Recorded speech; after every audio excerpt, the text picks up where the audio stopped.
Epidemiologists are raising a red flag over COVID-19 resurgence in the country, while law enforcement authorities ready themselves to intensify spot checks and clamp down on irresponsible behavior at social gatherings. Now, experts are warning that relaxed behavior, pandemic fatigue and super spreading events like the recent one at the nightclub in Cape Town are putting the country back in peril. Joining us now to discuss enforcement of anticipated regulation is police spokesperson Brigadier Vish Naidoo. Brigadier, pleasure to have you on the program. Of course, it's been months since we've had the hard lockdown, and yes, regulations have eased to level 1. But what have you noted in your operations so far? Okay, Nsatla, I'm really struggling to hear you because there's an echo in the line. Nevertheless, just to say to you, I think we are very much still in a state of disaster. We are in lockdown as well, albeit that we are on level 1 lockdown with most of the restrictions being lifted. But I think people are starting to really exploit the privileges that they've been given in terms of, the restrictions that have been imposed in terms of level 1. People are still not conforming in areas, particularly in bars and taverns, where people are seen to be wearing masks when they arrive at these places, but when they enter, they don't maintain social distancing, they don't wear masks and so forth, which for us is a very serious concern because, as we can see, the numbers of infections are starting to grow, even though we are in a summer period or approaching a summer period, and it's very worrying that people are not conforming to those limited restrictions that we have, that can prevent us from or prevent this virus from escalating. Now, Brigadier Naidoo, as you say, alcohol still remains a major problem, and this can also be seen at various checkpoints that have been set up to monitor motorists. So people are being found to be drinking and driving. Some drive recklessly, while some are also found jaywalking and may be under the influence of alcohol. What warning do you have to residents in the country? Well, as far as us policing all other crimes are concerned, we are still continuing to adopt a zero-tolerance approach, particularly to drinking and driving. You would have heard in the recent past, lots of people have been killed on our roads. There was a taxi that rolled over when a driver lost control in the Limpopo area, in the Limpopo province.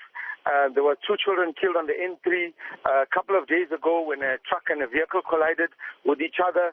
So we are going to continue to adopt a zero-tolerance approach, particularly to those people that are drinking under or driving under the influence of alcohol, that are driving, in excessive speed limits, or not adhering to speed limits.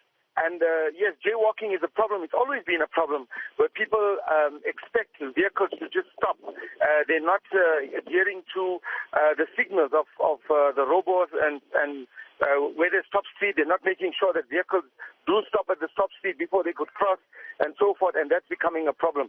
Another big problem is people leaving these taverns and shebeens or your own consumption liquor outlets, where people are drinking, becoming heavily inebriated and walking out of there unattended, and of course walking into traffic. So that is also a concern for us. We're going to continue to be policing that in terms of maintaining high visibility, but we're also relying on the communities like they've done during the level 5 to level 4, level 5 to level 2 of the lockdown period, to continue giving us information so that we can respond. You know that police can't be in all places at the same time, so the eyes and ears of the people is fundamental to us being effective in our proactive approach to these transgressions. Brigadier Naidoo, are you at liberty to give us a certain level of insight when it comes to just the data that's been collected by police when it comes to cases of contact crimes? Here I'm speaking about the number of cases involving murder and rape and also violence against women and children. Are we seeing a spike in the number of such cases? Well, at this stage, I'm not at liberty to give you the statistics. Remember, statistics are only issued by the minister. But what I can tell you is that we have always been saying for many years now that one of the biggest factors that contributes to contact crimes is the abuse of alcohol. And we notice that these crimes tend to spike over weekends, from Thursdays to Sundays. and that's the time when people most consume alcohol. So alcohol is one of the biggest contributors of these types of crime. But the current situation, I cannot tell you now whether we're seeing an increase or a decrease, but it is really a cause for concern for us. Doesn't matter how many people, even if it's a decrease, it's still far too many people that are becoming victims of crimes, especially where alcohol is concerned. But would you say you're winning the fight, especially when it comes to policing incidents of contact crime? I beg your pardon, just repeat that. I'm saying, would you say that the police are winning the fight, especially when it comes to not just policing, but when it comes to investigations relating to contact crimes?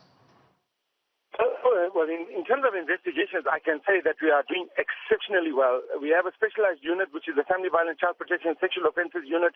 We secure extensive or lengthy jail terms of perpetrators of crimes against women, children, and femicide. But I think for us, our biggest challenge is being more proactive in this area, because most times these crimes are committed by the people known to the victims and vice versa.